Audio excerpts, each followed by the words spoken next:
Pandian store சீரியலில் அடுத்த வாரத்துக்கான எபிசோடில் நம்ம ஹாஸ்பிட்டலில் இருந்து சரவணனுக்கு கால் பண்ணி உடனடியாக ஹாஸ்பிட்டலுக்கு வர சொல்கிறாங்க. என்னாச்சு அப்படின்னு சொல்லிட்டு கேட்கவும், நீங்கள் முதல்ல ஹாஸ்பிட்டலுக்கு வாங்க, அப்புறமா சொல்கிறோம் அப்படின்னு சொல்லிட்டு ஃபோனை வந்து கட் பண்ணிடுறாங்க. அதுக்கடுத்து தான் நம்ம பாண்டியன் இருந்துட்டு என்னடாச்சு, முகலாம் ஒரு மாதிரி இருக்குது, ஏதாவது மறுபடியும் பிரச்சனையா அப்படின்னு சொல்லிட்டு கேட்கவும், இல்லைப்பா திடீர்னு ஹாஸ்பிட்டல்லேருந்து ஃபோன் பண்ணி ஹாஸ்பிட்டலுக்கு வாங்க, உங்ககிட்ட ஒரு முக்கியமான ஒரு விஷயம் சொல்லணும்னு சொல்லிட்டு வர சொல்கிறாங்க.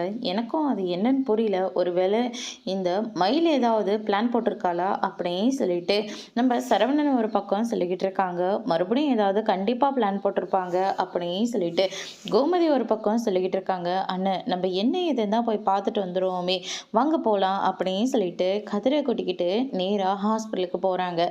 அங்கே வந்து பார்த்தீங்கன்னா நம்ம பாக்கியம், மயில், அவங்களுடைய அப்பான்னு சொல்லிட்டு எல்லாருமே இருக்காங்க.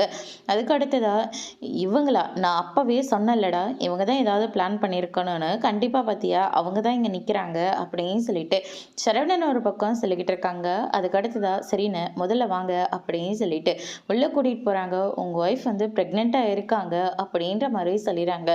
ஏற்கனவே இவ ப்ரெக்னெண்ட்டாக இருக்கான்னு சொல்லிட்டு எங்கள் வீட்டில் இருக்கிறவங்க எவ்வளோ சந்தோஷப்பட்டாங்கன்னு தெரியுமா? ஆனால் இவ குழந்தை இருக்குன்னே போய் சொல்லி எங்கள் எல்லாத்தையும் ஏமாத்திட்டு இருந்தா, எல்லாரையுமே இவ ஏமாத்திட்டு இருந்தா அப்படின்னு சொல்லிட்டு சரவணன் வந்து சொல்லிக்கிட்டு இருக்காங்க. இல்லை சார், இந்த விஷயத்தில் யாராவது போய் சொல்லுவாங்களா, இவ சொல்லுவா மேடம் அப்படின்னு சொல்லிட்டு அங்கேருந்து கிளம்புறாங்க. அதோட முடிச்சிருக்காங்க.